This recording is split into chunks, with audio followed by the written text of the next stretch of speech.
सत्य जय भीम, मैं हूँ इंजीनियर स्नेहा और आप देख रहे हैं द थिंक। इस वक्त हम खड़े हैं बीबीएयू की इमारत के सामने। बीबीएयू बाबा साहब भीमराव अंबेडकर यूनिवर्सिटी, यह एक सेंट्रल यूनिवर्सिटी है और इस सेंट्रल यूनिवर्सिटी में आपको दिखा दे, ये रोहित वेमुला की तस्वीर के साथ तथागत बुद्ध है, बाबा साहब है और लिखा है कि अनिश्चितकालीन धरना। तो ये तमाम जो छात्र हैं रोहित वेमुला को साथ में लेकर एक बड़ा धरना कर रहे हैं और अनिश्चितकालीन है। क्यों कर रहे हैं, क्या दिक्कत है, इस बात को लेकर हम बातचीत करेंगे। एक नज़र आप डालिए इनके इन पेपर्स पर, इन्होंने क्या लिखा है। लिखा है, दलित छात्रों को बीजेपी सरकार छात्रवृत्ति ना दे सके, उस सरकार के मुख्यमंत्री व अन्य मंत्री का बीबीएयू कैंपस में प्रवेश निषेध। तो देखिए, जिस प्रकार यहाँ पर इस बात से, इसको पढ़ने के बाद ये समझ आता है कि छात्रों की क्या दिक्कत है। छात्रों की जो स्कॉलरशिप है, छात्रवृत्ति जो है वो आई नहीं है और उस बात को लेकर ये जो बच्चे हैं वो अनिश्चितकालीन धरना कर रहे हैं। तमाम बच्चों के पीछे एक अलग कहानी होगी, क्या दिक्कतें हैं, इस बात को लेकर हम बातचीत करेंगे। और जैसे कि जिनके पास ये लिखा हुआ है कि प्रिय योगी बाबा, आज खुश तो बहुत होंगे आप, दलितों की छात्रवृत्ति जो रोक दी। तो आज हम इनसे पहले से बात करेंगे। उत्तर प्रदेश के मुख्यमंत्री योगी आदित्यनाथ को लेकर इन्होंने अपने पोस्टर जारी किए हैं और उसमें इनका ये कहना है कि दलितों की छात्रवृत्ति रोकने से मुख्यमंत्री खुश तो बहुत होंगे। क्या नाम है आपका? मेरा नाम शुभम सिंह है। शुभम, क्या दिक्कत है? योगी आदित्यनाथ को लेकर आप ये लिख रहे हैं कि छात्रवृत्ति उन्होंने नहीं दी है, क्या कहना है? मैम, हम लोग का स्कॉलरशिप नहीं आया है, जो कि हमारा स्कॉलरशिप स्टेट गवर्नमेंट से भी मिलता है और सेंट्रल गवर्नमेंट से भी। तो हम लोग का स्कॉलरशिप इस सेकेंड ईयर का हम लोग को नहीं दिया गया। अब स्कॉलरशिप नहीं आई, जिसके कारण हम लोग फीस नहीं जमा कर पा रहे हैं और इसी फीस ना जमा करने की वजह से हमको परीक्षा से वंचित किया गया। हम लोग का पेपर चल रहा है। हम परीक्षा नहीं देने दिया गया? नहीं, हमें परीक्षा नहीं देने दिया गया। कल लास्ट पेपर भी है हम लोग का। पेपर खत्म हो जाएंगे। तो अभी तक आपके इस धरना में कोई जो इंस्टीट्यूशन के लोग हैं, यूनिवर्सिटी से कोई आया, वाइस चांसलर का हो, डायरेक्टर का हो या फिर रजिस्ट्रार? नहीं, कोई नहीं आया। सब लोग आते हैं, इधर से चले जाते हैं, इग्नोर करते हैं, कोई देखता भी नहीं है। कोई कोई हमसे बात करने कोई भी नहीं आया। तो कब से बैठे हैं आप लोग? हम लोग 2 बजे से बैठे हुए हैं और और अभी ये कब तक बैठने वाले हैं? ये अनिश्चितकालीन है, जब तक ले अकाउंट में पैसा ना आ जाए या कुछ हम लोग को लिखित में ना मिल जाए, तब तक ले कुछ नहीं करेंगे। तो अभी आप अनिश्चितकालीन धरना कर रहे हैं और आप इंजीनियर बीटेक के छात्र हैं। तो ऐसे में आपके घर परिवार के लोग भी चिंतित होंगे। आप अपने घर परिवार में बताएँ कि ऐसी दिक्कत चल रही है यूनिवर्सिटी में? हाँ मैम, बस इतना बताएं कि हम फीस का बताए हैं कि हमारी स्कॉलरशिप नहीं आई, नहीं जमा कर पाए, पेपर नहीं देने दिया जा रहा है और इस धरने के बारे में तो कुछ नहीं बताया गया है। अब बताते तो घर वाले भी चिंतित होते हैं कि कैसे रहेगा वहाँ पे, सारी समस्या लेके वो भी सब चिंता में रहते, बार बार फोन करते हैं। क्या करते हैं घर में सब लोग? पापा हैं, पापा मजदूरी करते हैं। हाँ, और कौन-कौन है घर पर? पापा हैं, मम्मी, बहन, मैं। पापा मज़दूरी करते हैं, मतलब क्या करते हैं एग्ज़ैक्ट? ये मैम टाइल का काम होता है, टाइल्स लगाने का। तो मज़दूरी का काम करते हैं और इनके जो बेटे हैं, वो यहाँ पर बीटेक कर रहे हैं और बीटेक का स्कॉलरशिप नहीं आने की वजह से वो बड़ी दिक्कत में, मुसीबत में फँस चुके हैं। और इतना ही नहीं, स्कॉलरशिप नहीं आने की वजह से उनका जो वर्ष है, वो भी वेस्ट हो रहा है, सेमेस्टर में एग्ज़ाम नहीं देने दिया गया है। तो आपका नाम क्या है? माय नाम अजीत कुमार मैम। अच्छा, आपका स्कॉलरशिप का दिक्कत है? दिक्कत है, स्कॉलरशिप नहीं है इस बार। तो देखिए, ये स्कॉलरशिप की दिक्कत को लेकर तमाम लोग बैठे हैं। ये एयूडीएसयू और बापसा, ये दोनों छात्र संगठन हैं। इन दोनों छात्र संगठन के माध्यम से ये लोग यहाँ पर प्रोटेस्ट कर रहे हैं और शांतिपूर्ण प्रोटेस्ट है, बराबर है? Yes ma'am. मैं जानना चाहूँगी कि आपकी पारिवारिक हालत कैसी है? मैम, पापा पुताई का काम करते हैं, तो हम स्कॉलरशिप भी नहीं आई है हम लोगों की और इस वजह से हम लोग को रोका जा रहा है। उतने पैसे इकट्ठे नहीं हो पाएँगे घर से, इसलिए मैम जमा नहीं कर पाएँगे हम लोग इसलिए हम लोग यहाँ पर धरना दे रहे हैं कि ताकि हम लोग का मतलब ये प्रॉब्लम जो है सॉर्ट आउट किया जाए। इसके पहले जो 2 सेमेस्टर हुआ था, उसका क्या रिज़ल्ट रहा? कैसा रिज़ल्ट रहा? मैम उस मतलब फर्स्ट ईयर में तो जो 2 सेमेस्टर थे उसकी फीस आई थी, जो स्कॉलरशिप आई थी, तो उसके जो फीस है हमने जमा कर दिया था। फर्स्ट ईयर का आ गया, सेकंड ईयर का नहीं आया। सेकंड ईयर का नहीं आया। नहीं, मैं रिज़ल्ट जानना चाहती हूँ मतलब रिज़र्वेशन से हम लोग मतलब आप लोग आते हैं, शेड्यूल कास्ट से आते हैं, बराबर है? जी। और स्कॉलरशिप पर आपकी पूरा मतलब आपकी पूरी पढ़ाई जो है वो स्कॉलरशिप पर निर्भर है, बराबर है? और अब 2 सेमेस्टर इसके पहले आपके हुए हैं, तो उसके एग्ज़ाम का क्या रिज़ल्ट आया? मैम रिज़ल्ट तो काफ़ी मतलब अच्छा आया था, 80 प्लस मार्क्स अ, थे। 80 प्रतिशत मार्क आप लिए थे। Yes ma'am. तो देखिए ये स्कॉलर बच्चे हैं, पढ़ने-लिखने में ये अच्छे हैं और दिक्कत ये है कि ये मज़दूर वर्ग से आते हैं, शेड्यूल कास्ट से बिलॉन्ग करते हैं और दलित छात्र हैं सबसे पहली बात। और घर परिवार के जो लोग हैं, वो घर परिवार के लोग मेहनत मज़दूरी करके चाहते हैं कि हम मेहनत मज़दूरी कर लिए, लेकिन हमारे बच्चे कुछ अच्छा करना चाहिए और इसीलिए उन्हें इस केंद्रीय विश्वविद्यालय भेजते हैं और इस प्रकार की यूनिवर्सिटी में बच्चे पढ़ें ताकि आगे बढ़ें। और लेकिन यहाँ पर देखिए किस प्रकार से बच्चों के साथ जो है ये कह सकते हैं कि किस प्रकार से अत्याचार या उत्पीड़न हो रहा है छात्रों का। छात्रों ने लिखा है कि राष्ट्रपति जी इंसाफ करो और दलित छात्रों के परीक्षा का रास्ता साफ करो। तो इस कुछ दिन के बाद मतलब कुछ ही दिनों में इस यूनिवर्सिटी के अंदर द्रौपदी मुर्मू जो देश की राष्ट्रपति हैं, वो यहाँ पर आने वाली है और संबोधित करने वाली हैं। तो ऐसे में इन छात्रों का ये कहना है कि इनकी जो दिक्कत है, वो राष्ट्रपति द्रौपदी मुर्मू इन्होंने भी सुननी चाहिए। आगे ये जो लिखा हुआ है एयूडीएसयू के माध्यम से अम्बेडकर यूनिवर्सिटी दलित स्टूडेंट यूनियन के माध्यम से हक हमारा शिक्षा का अधिकार हम लेके रहेंगे। तो शिक्षा ये इस देश के अंदर जब हम बात करते हैं कि हमारी प्राथमिक ज़रूरत क्या है, तो जिस प्रकार से रोज़ी-रोटी, कपड़ा और मकान जो हमारा ये है हमारी प्राथमिक ज़रूरत है, उसी प्रकार से स्वास्थ्य और शिक्षा भी हमारी प्राथमिक ज़रूरतें हैं। शिक्षा से ही जो इंसान है, वो सही मायने में इंसान बन पाता है और तमाम जो लोग हैं, चाहे फुले हो, पेरियार हो, बाबा साहब हो, शाहू महाराज हो, इन्होंने शिक्षा पर ही निर्भर होकर अपने आंदोलन चलाए हैं। तो शिक्षा से ही इंसान का जीवन है और उसी का आधार है। और अब दलित छात्रों को ये जो बैठे हैं, इनको इस शिक्षा से वंचित किया गया क्योंकि परीक्षा नहीं देने दिया गया। इनके चेहरे आप अगर देखें, आपको समझ आएगा कि ये कितने परेशान हैं, कितने स्ट्रेस में हैं। अब इस स्ट्रेस के साथ इनके साथ कई जो है आर्गुमेंट होंगी, इतना ही नहीं बार्गेनिंग होगी। इनको इस अनिश्चितकालीन धरने से उठाने के लिए तरह-तरह के वादे भी किए जाएँगे, लेकिन सॉल्यूशन कितना निकलेगा वो तो वक़्त ही बताएगा। आगे हम और हमारे जो छात्र हैं, अंकित हैं, उनसे बात करेंगे। इसके पहले भी हमने इन छात्रों से बातचीत की थी और हमारे चैनल पर जो है इनकी समस्या को बताया था।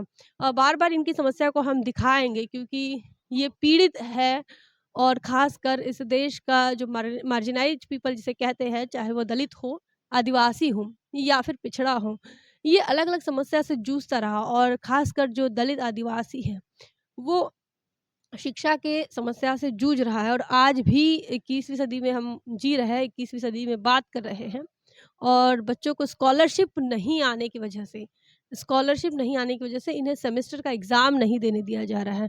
तो अंकित आज के इस धरना आंदोलन को लेकर क्या बताएँगे? घर पे बात हो गई आपकी? यस मैम, घर पर बात हुई है। क्या कहा? तो घर वाले बोले कि बेटा क्या कर सकते हैं, इतना पैसा तो हम ला नहीं सकते, क्योंकि पापा मेरे मज़दूरी करते हैं और हम 3 भाई हैं, तीनों लोग ही पढ़ते हैं। वो और कोई ऐसा इनकम नहीं है कि जो मतलब एक बार में सबमिट कर दें। और बोल रहे हैं कि बेटा हम कुछ नहीं कर पाएँगे इसमें, पैसा देने से वो बोल रहे हैं कि इनकार मतलब दे नहीं पाएँगे। पैसा नहीं देंगे और स्कॉलरशिप भी नहीं आएँगी, तो जानते हैं कितनी परेशानी होगी आपको। मैम यही मेरा मेरा फ्यूचर पूरा एकदम खतरे में है मैम। मतलब मैम हम कुछ कर ही नहीं सकते मैम, क्या करें? मैं आपसे पहले भी बता चुका था कि मैं यहाँ पर जब से आया हूँ तब से मैं रूम नहीं लिया हूँ, मुझे हॉस्टल भी नहीं मिला, रूम भी नहीं लिया हूँ। लाइब्रेरी में सो लेता हूँ, वहीं पढ़ लेता हूँ और जाके बाहर खाना खा लेता हूँ। अब इससे इससे ज़्यादा मैं क्या स्थिति बता सकता हूँ मैम? रोहित वेमुला को देखा होगा आपने या सुना होगा। हैदराबाद सेंट्रल यूनिवर्सिटी के वो छात्र रहे और उनकी भी फेलोशिप इसी प्रकार से रोकी गई थी। और दिक्कत उनको ये थी कि वो भी फुटपाथ पर सो रहे थे और कहीं बाहर खाना खा लेते थे। लेकिन जातिवादी व्यवहार के चलते उनको अपनी जान देनी पड़ी थी और आज इन छात्रों के आप देखिए इनके चेहरे एक बार, किस प्रकार ये अपनी समस्या से तो जूझ रहे हैं, पारिवारिक समस्या से भी जूझ रहे हैं और शैक्षणिक समस्या से भी जूझ रहे हैं। सरकारी जिन योजनाओं को लेकर सरकार जो है अपने आप को कहती है कि वो दलित हितैषी है, अपने आप को कहती है कि हम आदिवासियों के हितैषी हैं, लेकिन उन्हें शिक्षा का अधिकार नहीं देना चाहती और देती है तो इस प्रकार से छीन भी लेती है। पता भी नहीं चलता है कि इनकी शिक्षा जो है वो खंडित हो गई है और इसमें व्यवस्था का कहीं पर हाथ है। तो अंकित हम लड़ेंगे आपके लिए, आप टेंशन ना लें। हम जब तक हमसे बन पड़ेगा, हम आपके साथ संघर्ष ज़रूर करेंगे। देखिए इनके इसमें लिखा है बीबीयू के दलित छात्रों को इंसाफ नहीं तो केंद्रीय मंत्रियों को कैंपस में प्रवेश निषेध। यहाँ पर ये सेंट्रल यूनिवर्सिटी है और सेंट्रल के कई मिनिस्टर यहाँ पर आकर जाते हैं और जो भी है यहाँ से अपने आप को ये बताते हैं कि हम सेंट्रल यूनिवर्सिटी का दौरा करके आए हैं। लेकिन छात्रों के साथ किस प्रकार से बर्ताव हो रहा है, इस बर्ताव की और इस प्रकार की घटना का ज़िक्र नहीं होता है या फिर इसे ध्यान में नहीं लिया जाता है, इग्नोर किया जाता है। आज के इस प्रोटेस्ट को लेकर क्या बताएँगे? मेरा नाम प्रवीण कुमार है। मैं बीटेक थर्ड ईयर का छात्र हूँ। मेरा सेकेंड ईयर का स्कॉलरशिप नहीं आया, तो यूनिवर्सिटी प्रशासन ने हमको एग्ज़ाम नहीं देने दिया। एग्ज़ाम चल रहा है, कल एग्ज़ाम ख़त्म भी हो जाएगा। विश्वविद्यालय प्रशासन कह रहा है कि आप करंट का भी फीस सबमिट कीजिए और सेकेंड ईयर का फीस सबमिट कीजिए। मैम टोटल फीस 1,72,000 है, हम कहाँ सबमिट कर सकते हैं? यहाँ मंत्री कुलपति जी फ़ोन कर देते हैं, सेंट्रल के मंत्री हों चाहे स्टेट के मंत्री हों, आए दिन यहाँ आते रहते हैं, बाबा साहब के ऊपर माल्यार्पण करते रहते हैं। लेकिन आज तक कुलपति जी ने इसके लिए फ़ोन नहीं किया कि दलित छात्रों की छात्रवृत्ति आई, स्कॉलरशिप नहीं आई है, आप संज्ञान ले लीजिए। आज तक कोई संज्ञान नहीं लिया गया और हमारे प्रधानमंत्री जी कहते हैं कि विश्वगुरु बनाएँगे, दलित छात्रों की स्कॉलरशिप रोक के विश्वगुरु बनता है? हैं? मंत्री जी आए थे आरसीए कोचिंग का, जब यहाँ उद्घाटन हुआ था, असीम अरुण जी, हम लोग उनको भी ज्ञापन दिए। मंत्री जी बोले 2 दिन में स्कॉलरशिप आ जाएगी। आज 3 महीने हो गए, आज तक 2 दिन में आ जाएगी वो? हाँ, 2 दिन में स्कॉलरशिप आ जाएगी। हम लोग पर्सनली व्हाट्सएप भी किए, आज तक स्कॉलरशिप नहीं आई। क्या करते हैं पिताजी, क्या करते हैं? पिताजी हमारे खेती करते हैं, 2-3 बीघे खेती और मेहनत मजदूरी करते हैं। हम 3 लोग हैं, तीनों लोग पढ़ते हैं। बहन हमारी रुहेलखंड यूनिवर्सिटी से एमएससी कर रही हैं, भाई हमारा 12th में है, मैं यहाँ से बीटेक कर रहा हूँ, थर्ड ईयर का स्टूडेंट हूँ। आप यहाँ पर प्रोटेस्ट कर रहे हैं, आपके भविष्य को लेकर किस प्रकार से विचार कर रहे हैं आप? विचार तो बहुत है, हमने घर पे जब बताया तो पिताजी बोले कि चलिए एक बार तो हम लोग कहीं न कहीं भीख माँग के भी सबमिट कर देंगे। मेरी मम्मी बोली चलिए पायल बेच देंगे, लेकिन अगली बार अगर स्कॉलरशिप नहीं आया तो क्या करेंगे? क्योंकि ये एक बार की तो समस्या है नहीं, एक जब बार तक की नहीं, जब तक अभी तो 2 साल और बाकी हैं। 2 साल में इस प्रकार से तो वो तो बढ़ती जाएगी। हाँ, क्योंकि स्कॉलरशिप अगर एक बार नहीं आएगी तो क्या पता आगे आएगी कि या नहीं आएगी, कोई इसका कोई पता नहीं है। दिक्कत क्या आ रही है? स्कॉलरशिप नहीं आने के पीछे कोई वजह बताई है असीम अरुण जी ने? कोई वजह नहीं बताई है। विश्वविद्यालय प्रशासन भी SC/ST सेल बना हुआ है, यहाँ कोई सुनने को तैयार नहीं है। एससी/एसटी सेल भी नहीं सुन रहा। कोई सुनने को तैयार नहीं। एप्लीकेशन देने जाओ तो एप्लीकेशन कहते हैं यहाँ डाल दो, एप्लीकेशन नहीं देखना चाहते हैं। ये परीक्षा से वंचित करने वाला जो मामला आया, तो ये एचओडी ने आपको बोला कि आप परीक्षा नहीं दे सकते? एचओडी और डीन दोनों लोगों ने बोला कि जब तक आप फीस नहीं सबमिट करेंगे आपको एग्ज़ाम नहीं देने दिया जाएगा। हम लोगों को मजबूर किया जा रहा है कि विश्वविद्यालय छोड़ के चले जाएँ। विश्वविद्यालय प्रशासन पूरी तरीके से लगा हुआ है कि विश्वविद्यालय छोड़ के चले जाएँ। ऐसा क्यों? क्योंकि वहाँ पे जो 32 सीटें उसमें 22 सीटों पे हम लोग जनरल पे भी फाइट करके लड़के उसमें आए हैं एससी के। इसलिए विश्वविद्यालय प्रशासन की पूरी मिलीभगत है कि इन लोगों को कैसे न कैसे भगाया जाए विश्वविद्यालय से, जिससे सीटें खाली हो जाएँ, हम जनरल लड़कों को भर सकें। तो जनरल लड़कों को आपकी सीटों पर वो भरना चाहते हैं और आप जो स्कॉलरशिप से पढ़ रहे हैं, तो आप छात्र जो हैं, आप छात्र नहीं आना चाहिए या फिर आप लोग इंजीनियर नहीं बनना चाहिए।